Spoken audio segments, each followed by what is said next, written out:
Bonjour à tous.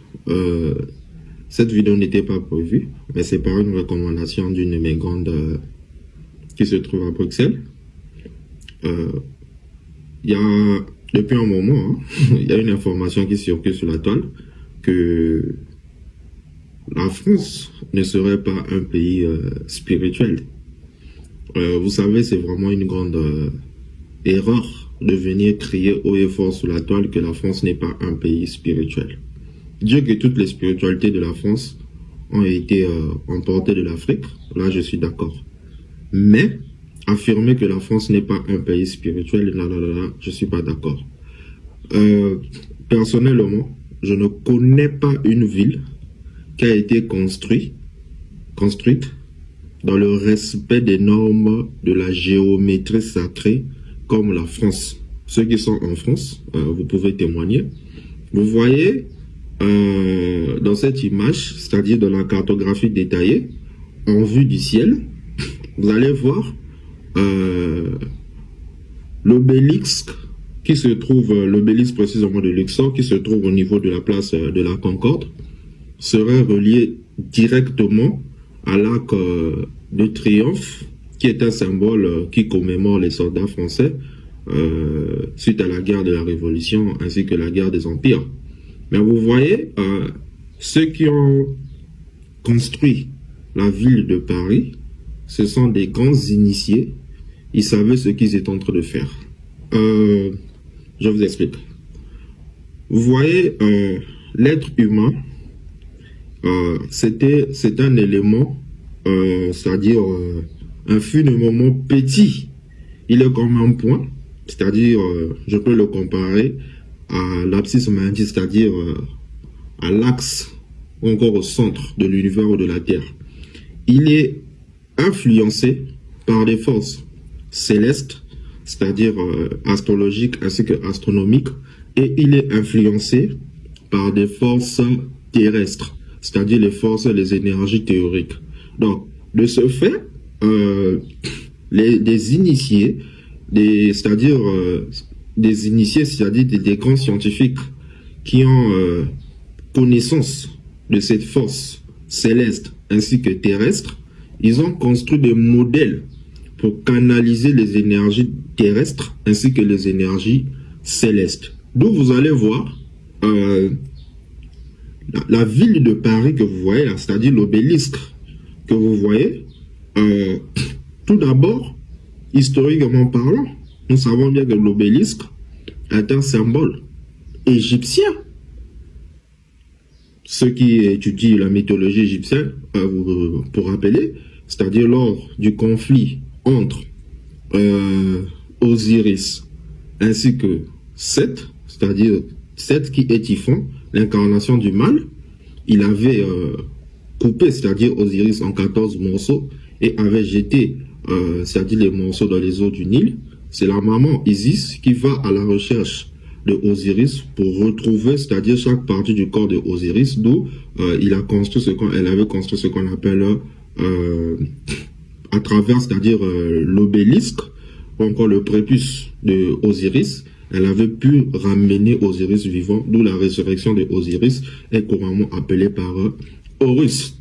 Mais vous voyez donc, ce symbole de l'obélisque, ça symbolise au fait la résurrection, ça symbolise aussi la victoire de Osiris envers Seth. Les Occidentaux, parce que j'ai toujours dit dans mon langage, c'est que l'Occident n'est rien autre qu'un Occident pour l'Afrique, c'est-à-dire pour comprendre le mot Occident dans la chimie, lorsqu'on parle de l'Occident, ça fait référence à une composante qui est en voie de dégradation ou encore c'est-à-dire à une substance qui doit passer vers la corrosion. Donc le fait de déplacer ce monument symbolique qui est purement africain, c'est-à-dire ça c'est spirituellement, déplacer les énergies de l'obélisque qui se trouve dans nos terres africaines, précisément en Égypte antique, le ramener au niveau de la France, c'est comme déplacer, c'est-à-dire c'est comme déplacer toutes les énergies que l'Afrique est censée recevoir pour permettre son avancée, son évolution vers un autre peuple, vers une autre culture. Par exemple, laquelle vous allez voir, lorsque, c'est-à-dire les gens généralement, lorsqu'ils vont dans des voyages touristiques, ce sont des lieux que les gens aiment souvent se retrouver parce que ce sont des lieux qui sont tellement trop attractifs, ce sont des lieux qui reçoivent beaucoup de forces théoriques. Donc, ce que les Occidentaux ont fait, ils ont fait quoi? Ils ont canalisé toutes les énergies théoriques venant, c'est-à-dire de l'Égypte ou encore de l'Afrique, ils ont ramené ça vers la France à travers ce monument que vous voyez qu'on appelle l'obélisque de Luxor. Et au fait, c'est comme un chargeur. Ceux qui suivent les enseignements du professeur Kalala Omotunde, vous allez voir, dans l'une de ses vidéos, il nous a démontré comment les pyramides qui se trouvent à la frontière de Gizeh étaient reliées directement à l'obélisque de Luxor et aussi c'était relié à la cathédrale. Je pense que c'est la cathédrale, je ne sais pas si c'est la cathédrale, bon, c'est le nom qui vient de m'échapper, le nom de la cathédrale, était relié directement à la cathédrale. C'est parce que même les temples, les lieux d'adoration, de prière que vous voyez, ont été construits dans le respect des principes de la géométrie sacrée.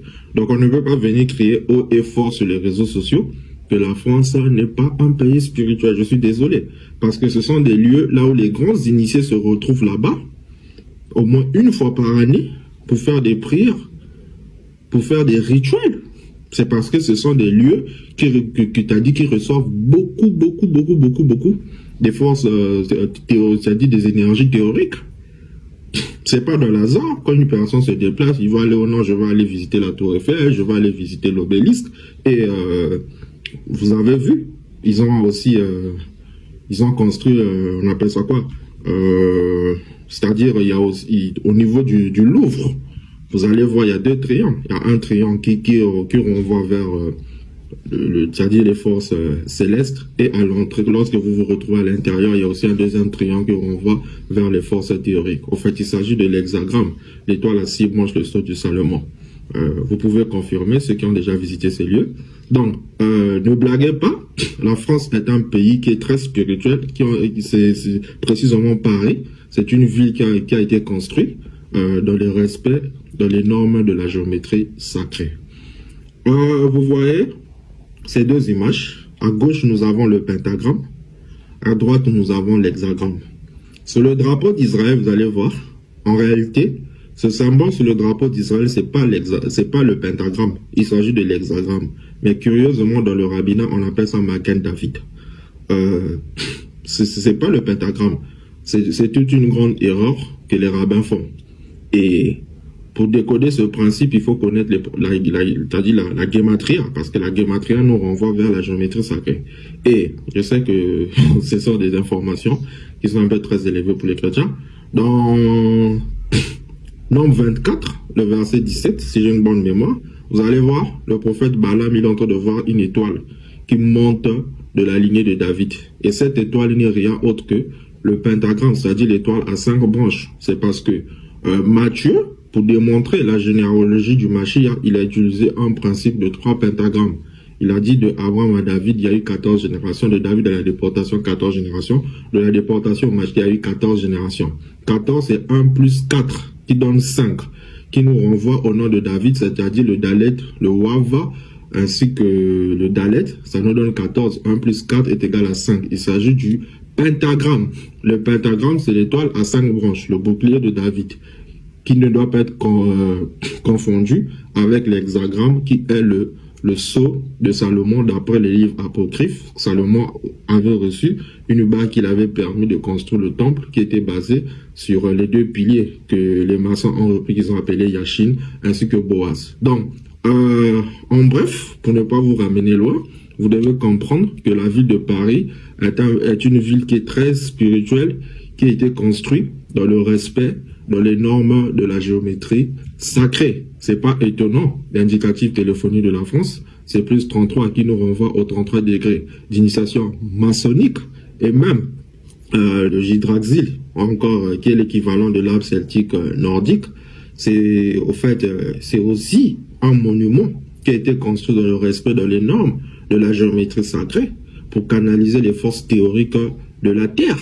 Donc, vous voyez, les villes que nous avions, précisément, c'est plus les Occidentaux, ils ont compris ces principes qu'il faut recevoir les énergies théoriques ainsi que les énergies célestes que nos aïeux en Égypte antique, ils avaient la maîtrise. D'où je vous avais parlé de l'étoile Sirius, c'est-à-dire les pyramides de Gizeh qui étaient alignées à travers les étoiles Sirius. Nos aïeux, ils avaient déjà la connaissance de tout ce que je suis en train de vous dire, géométrie sacrée, et même les Congos, parce que quand je parlerai de la géométrie sacrée en rapport à la Gematria Congo, vous allez comprendre beaucoup de choses extraordinaires. Donc, la France est un pays spirituel. Quoique leur spiritualité a été emportée, mais il faut comprendre que c'est un pays spirituel. Les grands initiés se retrouvent en France pour faire des prières, pour faire des grands rituels. Et même vous tous, même celui qui parle aussi, quand tu as dit, quand vous allez arriver en France, vous allez partir visiter ces lieux touristiques, mais c'est pas dans le hasard. C'est parce que ce sont des lieux attractifs, ce sont des lieux qui vous attirent. Ce sont des lieux qui ont été conçus pour recevoir beaucoup des énergies. Et quand un humain se retrouve dans ce lieu-là, s'il est en méditation, il se connecte automatiquement, directement, à travers la fréquence de Schumann. Il peut prier, il peut faire de vœux, et tout cela va se réaliser. Donc ne blaguez pas avec la France. La France est un pays qui est très spirituel. Liberté, égalité, fraternité. Plus 33. Merci.